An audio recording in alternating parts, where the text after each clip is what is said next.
Jadi untuk modus operandinya, zat pewarna inilah yang digunakan untuk mencampur ke dalam tangki pendam. Ini tangki pendam ini adalah khusus untuk Pertamax, khusus untuk Pertamax. Jadi tidak boleh diisi jenis BBM lain sebetulnya. Tetapi mereka mengisi tangki pendam ini dengan BBM jenis Pertalite. Nah, kemudian setelah mereka isi, dicampurlah dengan zat pewarna ini. Nah, setelah dicampur beberapa sendok, kapasitas tangki ini sekitar 24.000 liter. Jadi setelah ini dicampur, kemudian mereka mengecek sampai sejauh mana Pertamax itu menyerupai Pertalite itu menyerupai Pertamax. Nanti tinggal dicek di sini. Halo kawan, jumpa lagi dengan Taro Channel ya. Assalamualaikum warahmatullahi wabarakatuh. Allahumma sholli ala sayyidina Muhammad wa ala ali sayyidina Muhammad. Bismillahirrahmanirrahim. Oke kawan, kali ini kita mereaction tentang semua rakyat Indonesia tertipu, termasuk Anda, termasuk saya ya. Jadi kalau saya ngisi Pertamax itu, loh kok nggak ada kemajuan, kok malah tambah boros. Tapi setelah saya isi Pertalite menjadi ngirit dan mesin pun jadi halus. Ada apakah gerangan? Oh ternyata ya, saya anggap benar ya bahwa Pertamax itu sudah dioplos dengan Pertalite ya. Jadi masalah oktannya itu ya, oktan rendah dan tingginya itu ya, itu berpengaruh terhadap mesin kendaraan ya. ya. Jadi di sini ya, dari pihak Pertamina Pusat itu mengatakan, dia memastikan bahwa yang dijual ke masyarakat itu sesuai dengan spek yang sudah ditentukan oleh Dirjen Migas. Itu artinya RON 92 adalah Pertamax, sementara RON 90 adalah Pertalite ya, kata Fajar saat ditemui di gedung DPD RI Jakarta Selatan ya.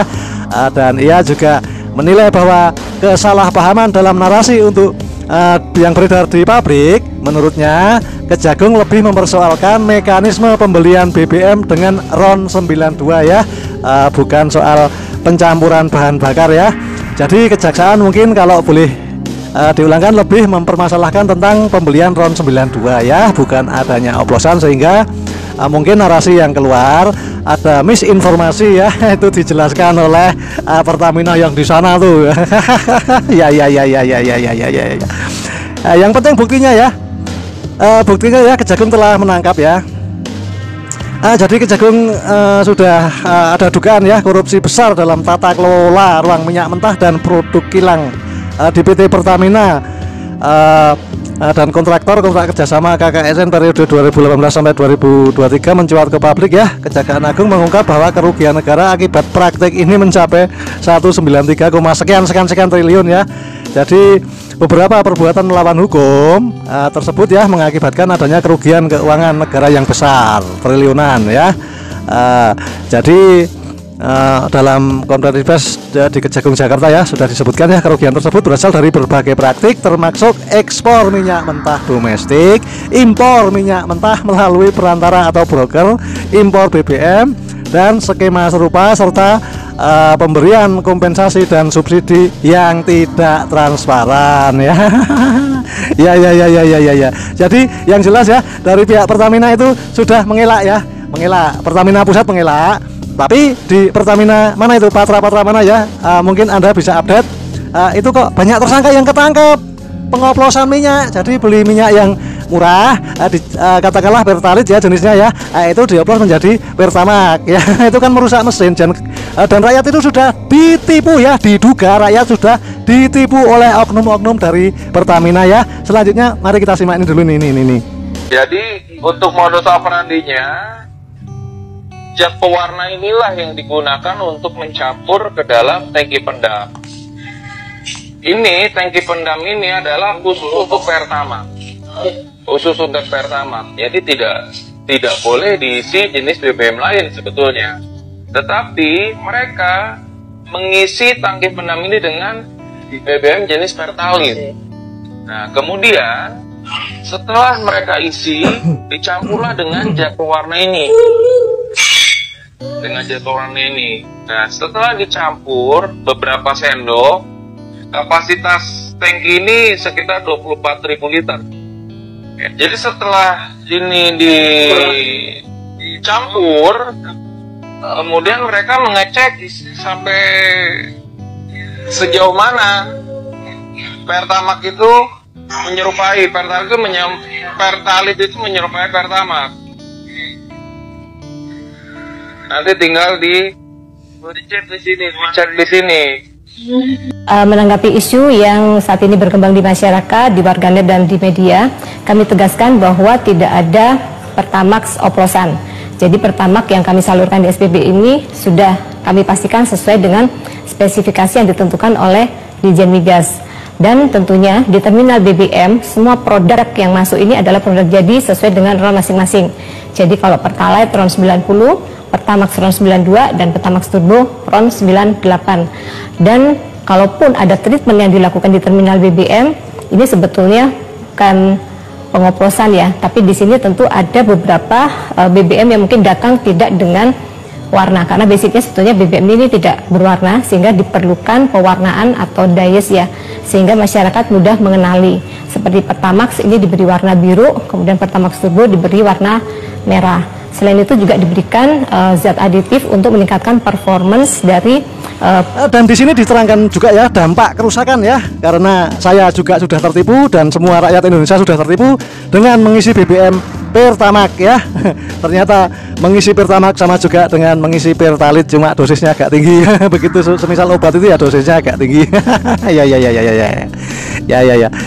Jadi kerusakan yang diakibatkan karena pengisian Pertamax yang tidak sempurna atau Pertamax oplosan yang dioplos oleh oknum dari Pertamina, itu menyebabkan kerusakan mesin secara perlahan, kadang secara cepat. Ya kalau motor ataupun mobilnya itu tua ya cepat remuk kan gitu loh, cepat hancur. Hancur masih kan gitu ya. Ini keterangan dari mekanik handal internasional kelasnya. Mari kita simak. Di mobil baru dengan NOx sensor yang masih bisa mengatasi kekurangan oktan itu, yang akan terjadi adalah tenaga berkurang, konsumsi bahan bakar bertambah. Nah, tapi kita harus ingat, dalam bahan bakar itu oktan itu hanya salah satu properties. Ada properties yang lain, ada densitas, ada viskositas, ada nilai kalornya berapa, ada aditifnya, ada deterjennya di situ. Nah, kalau misalnya ternyata yang masuk ke mesin kita tidak sesuai dengan persyaratan minimal dari mobil, itu bisa terjadi kerusakan dalam jangka pendek maupun jangka panjang. Misalnya filter bensin menjadi semakin kotor. Kalau misalnya mobil dijanjikan bensinnya Euro 4, ternyata yang masuk bukan Euro 4, itu catalytic converter kita bisa tersumbat.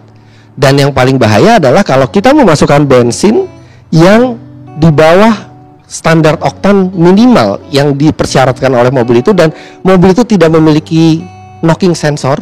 Misalnya mobil yang keluaran tua gitu ya, bisa terjadi ngelitik. Ngelitik itu detonasi awal. Piston masih bergerak ke atas, yang semestinya bensin itu belum meledak, dia sudah meledak duluan karena oktannya terlalu rendah. Itu bisa menimbulkan kerusakan mesin baik secara perlahan maupun secara langsung, dan kadang-kadang biaya perbaikannya itu tidak murah. Dan ini tersangkanya sudah disebutkan ya. Mari kita simak ya tersangkanya ya, bahwa Pertamax itu sebetulnya itu isinya diduga hanya Pertalite yang dioplos dengan pewarnaan, dengan treatment tertentu, itu menjadi Pertamax ya. Ini buktinya, tersangkanya sudah ketangkap, hanya sebagian kecil. Kalau mafia besarnya belum ketangkap ya, mafia besarnya nggak bakalan ketangkap karena dia orang beruang, berarti dia penguasa hukum. Yang ketangkap hanya kroco-kroconya. Ini kita simak, langsung gas.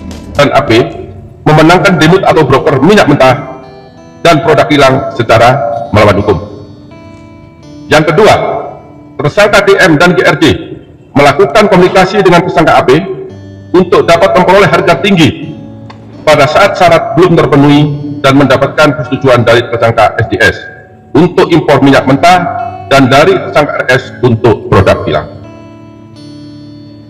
Dalam pengadaan produk kilang yang dilakukan oleh PT Pertamina Patraniaga, tersangka RS melakukan pembelian atau pembayaran untuk RON 92, padahal sebenarnya yang dibeli adalah RON 90 atau lebih rendah, kemudian dilakukan blending di depo untuk menjadi RON 92, dan hal tersebut tidak diperbolehkan atau bertentangan dengan ketentuan yang ada.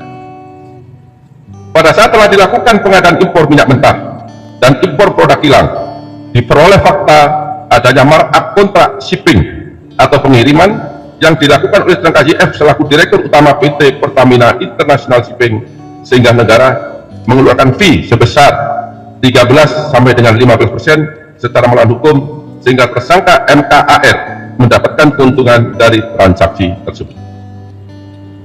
Pada saat kebutuhan minyak dalam negeri mayoritas diperoleh oleh produk impor secara melawan hukum, maka komponen harga dasar yang dijadikan acuan untuk penetapan HP atau harga indeks pasar bahan bakar minyak untuk dijual kepada masyarakat menjadi mahal atau lebih tinggi, sehingga jadikan dasar pemberian kompensasi maupun subsidi bahan bakar minyak setiap tahun melalui APBN. Namun berdasarkan fakta penyidikan yang didapat, tersangka RS, SDS dan AP melakukan pengondisian dalam rapat optimalisasi hilir atau OH yang dijadikan dasar untuk menurunkan produksi kilang, sehingga produksi minyak bumi dalam negeri tidak terserap seluruhnya, dan pada akhirnya pemenuhan minyak mentah maupun produk kilang dilakukan dengan cara impor atau pembayaran untuk RON 92, padahal sebenarnya yang dibeli adalah RON 90 atau lebih rendah, kemudian dilakukan blending di depo untuk menjadi RON 92, dan hal tersebut tidak diperbolehkan atau bertentangan dengan ketentuan yang ada. Pada saat telah dilakukan pengadaan impor minyak mentah dan impor produk kilang, diperoleh fakta adanya markup kontrak shipping atau pengiriman yang dilakukan oleh tenaga KJF selaku Direktur Utama PT Pertamina International Shipping, sehingga negara mengeluarkan fee sebesar 13 sampai dengan 15% secara melawan hukum, sehingga tersangka MKAR mendapatkan keuntungan dari transaksi tersebut.